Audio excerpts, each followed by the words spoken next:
እስኪ ወደ ኋላ ተመልሳችሁ በ1965 አንዲት ትንሽ ደሴት ላይ ራሳችሁን አስቡ። ምንም የተፈጥሮ ሀብት የላትም። የሚጠጣ ውሃ እንኳን የላትም። እንዲያውም ከጎረቤት ሀገር ተገፍታ የወጣች ተስፋ የቆረጠች ደሴት ነበረች። የዛሬ 60 ዓመት ሲንጋፖር ትጠፋለች ተብሎ ነበር የሚታሰበው። ግን ዛሬ ሲንጋፖር በዓለም ላይ ካሉ እጅግ ባለጸጋ ሀገራት አንዷ ናት። እንዴት ብላችሁ መጠየቃችሁ አይቀርም። ይህ የድፍረት የጥበብና የትንሽም ቢሆን እንግዳ ህጎች ታሪክ ነው። ሲንጋፖር ውስጥ ስትራመዱ አንድ ነገር ይገርማቸዋል። ኮንክሪትና ብረት ሳይሆን አረንጓዴ ቅጠል ነው የሚበዛው። በ2026 ሲንጋፖር ከተማ መሆኗ ቀርቶ ጫካ ውስጥ ያለች ላብራቶሪ መስላለች። እነዚህ የምታያቸው ዛፎች እውነተኛ አይደሉም፣ ሱፐር ትሪስ ይባላሉ። ቀን ቀን የፀሐይ ብርሃን ይበላሉ፣ ማታ ማታ ደግሞ ከተማዋን በከዋክብት ቀለም ያስውቡታል። ልክ አቫታር ፊልም ውስጥ እንደምታዩት ነው። ስሜቱ የሚገርም ነው። የሰው ልጅ እና ተፈጥሮ በሰላም ሲታረቁ የምታዩበት ብቸኛው ስፍራ ነው። ግን ጥያቄ አለኝ።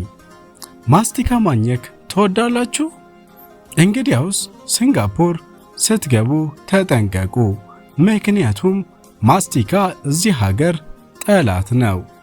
እረ ለመሆኑ ማስቲካ ምን አደረገ ትሉ ይሆናል። ሲንጋፖር ለንጽህና ያላት ፍቅር እብደት ነው የሚመስለው። ማስቲካ መሸጥም ሆነ መጣል በሕግ የተከለከለ ነው። እንግዲያው በሕዝብ መጸዳጃ ቤት ውሃ ውስጥ ውሃ ሳይለቁ መውጣት ወንጀል ነው። ይህ ሲሰማ ያስቃል፣ ግን ውጤቱን ተመልከቱት። ልክ እንደ ቤተ መቅደስ የምታብረቀርቅ ከተማ ፈጥረዋል። ንጽህና ለነሱ ባህል ሳይሆን ሃይማኖት ነው። ቀደም ውሃ የላትም ያልኳቸው ትዝ ይላቸዋል። ሲንጋፖር ማንም ያላሰበው ነገር አደረገች። በ2026 የምትጠጡት ውሃ የድሮ የቆሻሻ ውሃ ነው። ተጣርቶ የመጣ ሊሆን ይችላል። ኒው ወተር ይሉታል። መጀመሪያ ላይ ህዝቡ እንዴት የቆሻሻ ውሃ እጠጣለሁ ብሎ ተጸይፎ ነበር። ነገር ግን ቴክኖሎጂው በእጅግ ጥራት ስላለው ዛሬ በዓለም ላይ ኩራት ሆኗል። ሲንጋፖር ያስተማረችን ትልቁ ነገር ምንም ነገር ከሌለ ጭንቅላትህን ተጠቅመ የሌለህን ነገር መፍጠር ትችላለህ። ሲንጋፖር ፍጹም ሀገር ናት ለብዙዎች። አዎ፣ ግን ይህ ሁሉ ስርዓት የመጣው በቁጥጥር ነው። በየቦታው ካሜራዎች አሉ። ህጎች አይጠፉም። መኪና ለመንዳት ብቻ የሀብታም ልጅ መሆን አለባችሁ። ለአንዳንዶቻችሁ ይሄ የወርቅ እስር ቤት ይመስላችኋል። ለነሱ ግን ሰላም ነው። በሌሊት 3 ሰዓት ይሁን 10 ሰዓት ስልክህን እጃችሁ ላይ ይዛችሁ ብትሄዱ ማንም አይነካችሁም። ያ የደህንነት ስሜት በገንዘብ የማይገዛ የሲንጋፖር ትልቁ ስጦታ ነው። ሲንጋፖር ማለት ህልም እውን የሚሆንበት ደሴት ናት። ምንም ያልነበራት ሀገር ዛሬ ዓለምን እያስተማረች ነው። እስኪ ይህን ግዙፍ ህንፃ ተመልከቱት። ማሪያና ቤይ ሳንድስ 3 ረጃጅም ህንፃዎች አናት ላይ አንድ ግዙፍ መርከብ ያረፈ ይመስላል። ለመሆኑ መርከብ እንዴት እዛ ላይ ወጣ ትሉ ይሆናል። ይህ የምህንድስና እብደት ነው። በ200 ሜትር ከፍታ ላይ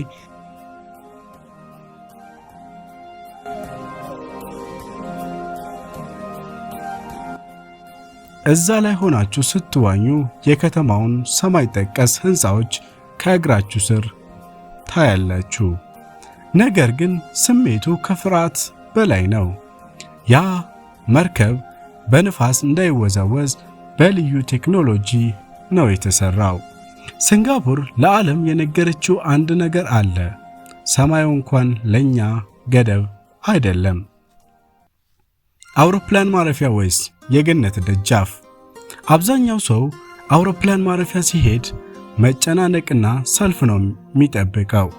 ሲንጋፖር ውስጥ ግን ቺንግ ስትገቡ ሌላ ዓለም ነው የምታገኙት።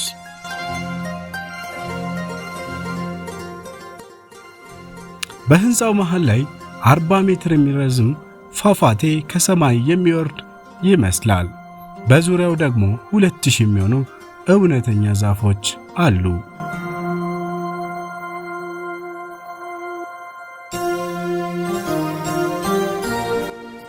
ብዙዎች መንገደኞች ሆን ብለው በሲንጋፖር በኩል የሚያልፍ ቲኬት ይቆርጣሉ። ለምን መሰላችሁ? አውሮፕላን ለመጠበቅ ሳይሆን በዚህ ሰው ሰራሽ ገነት ውስጥ ለመጥፋት።